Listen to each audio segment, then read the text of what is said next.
Imaginario presenta un podcast sobre cambio climático. Hay quienes dicen que el cambio climático no existe. Es otra de las mentiras del socialismo. Hay toda una agenda de marxismo cultural y parte de esa agenda es... hace 10, 15 años se discutía que el planeta se iba a congelar. Ahora discuten que se calienta, o sea, dale, loco. Pero si estás acá, es porque te interesa saber un poco más sobre lo que dice la ciencia y los especialistas al respecto. No. Bueno, sí. Porque se habla mucho de cambio climático, sin tener siquiera idea de la magnitud de lo que significa en realidad cambio climático. Porque no es una sola cosa, son muchas cosas entrelazadas y a veces con efecto en cascada que están todas relacionadas. Por eso, consultamos con un especialista, Carlos Coviela, docente de Ecología de la Universidad Nacional de Luján, que investiga la temática desde 1995.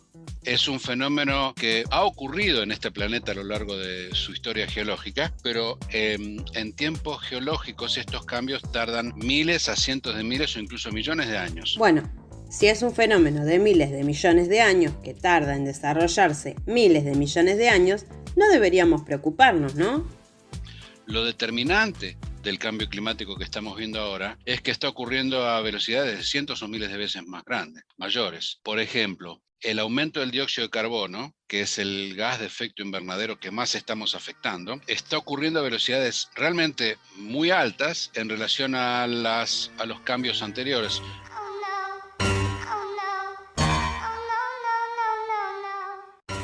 Durante por lo menos 600.000 años, el nivel de dióxido de carbono en la atmósfera se mantuvo en 280 partes por millón. ¿Esto qué quiere decir? Que cada millón de partecitas iguales que nosotros tenemos en la atmósfera, 280 eran de dióxido de carbono. Esto ha cambiado tan rápido que ahora estamos en 414 partes por millón. Esto es un aumento de prácticamente el 50% en 100 años. Actualmente está subiendo a 2 partes por millón por año, lo cual es una barbaridad. Y eso es el cambio. Esta es la diferencia del cambio climático tal como lo conocemos.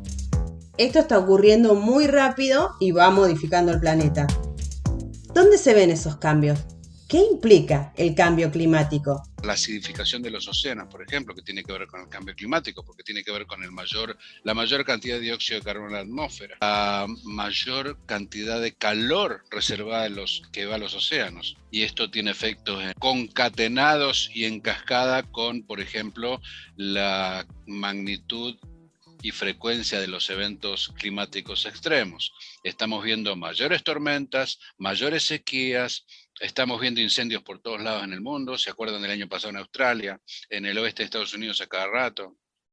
En Argentina mismo, aunque esos tienen otro origen, pero está habiendo ese tipo de efectos. Los huracanes que están habiendo en el Océano Atlántico y los ciclones, como se les llama en el Océano Pacífico, también están no solo siendo mucho más extremos, más intensos, sino más frecuentes. Y esto lo predicen todos los modelos. Este conjunto de cosas es a lo que llamamos el cambio climático. No es solamente el aumento de la temperatura, o solamente el aumento del mar, o solamente los eventos extremos climáticos. Todo esto está ocurriendo y al mismo tiempo. Vaya, eso explica muchas cosas. Año a año, diferentes países y especialistas se reúnen para discutir y delinear objetivos climáticos a futuro.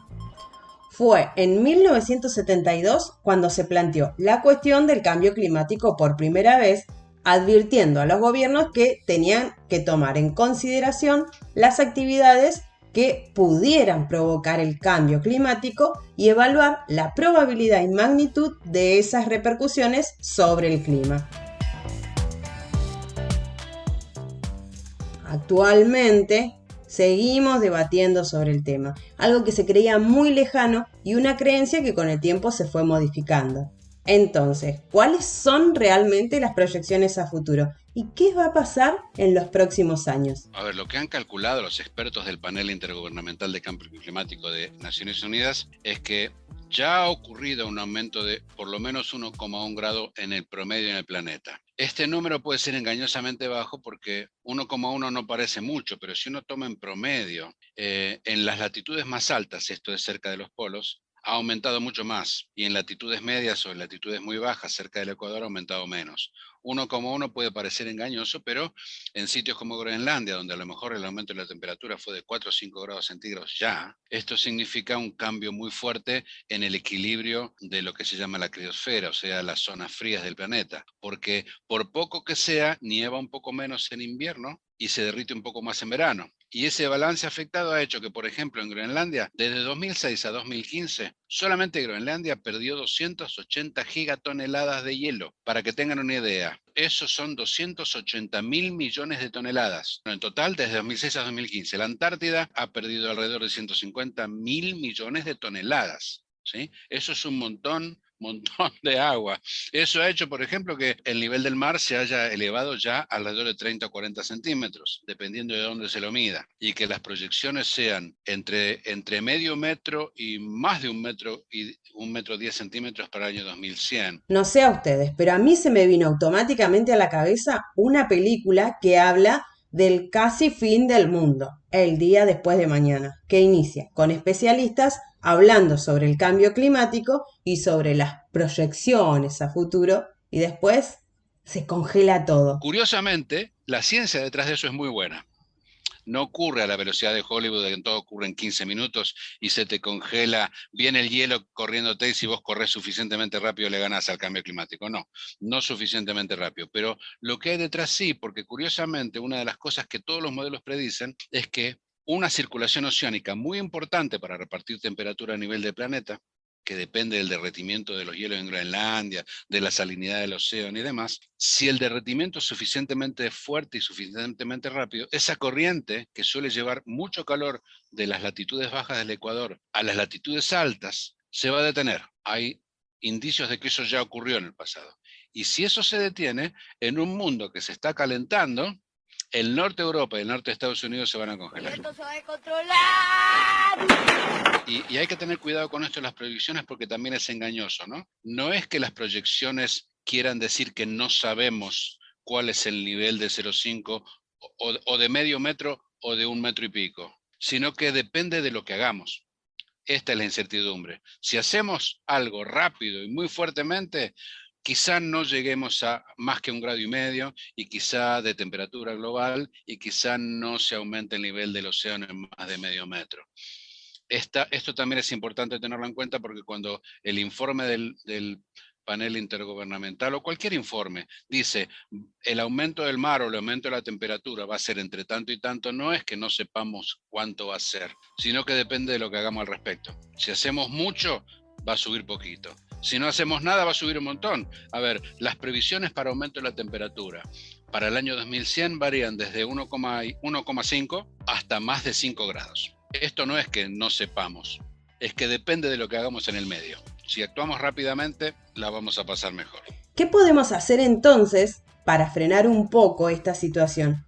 ¿Podemos hacer algo para revertir esto? Son varias cosas al mismo tiempo. Lo más evidente sería disminuir muy drásticamente las emisiones de gases de efecto invernadero. Esto significa cambiar muy rápidamente a tecnologías limpias, autos eléctricos, no usar petróleo, no usar gas, no usar carbón, usar el transporte público. Yo tengo un auto que pesa 2.500 kilos y yo peso 90 kilos. Cuando voy a la universidad y los días que voy en auto, yo estoy transportando 90 kilos de carga útil, asumiendo que yo soy la carga útil, pero estoy moviendo 2.500 kilos de metal. Y eso genera una cantidad de gases de efecto invernadero que uno puede disminuir. En esas pequeñas cosas, a ver, a nivel planeta tenemos que optar rápidamente por cambiar a tecnologías más limpias, eléctricas, solares, de generación eólica. Naciones Unidas plantea que es necesario que tanto gobiernos como empresas adopten medidas audaces, rápidas y de gran alcance.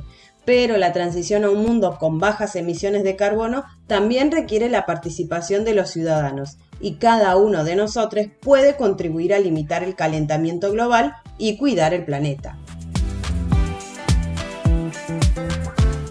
Para detenernos a pensar y a empezar a cuidar lo que nos rodea, Aprendemos y compartimos en este podcast sobre cambio climático.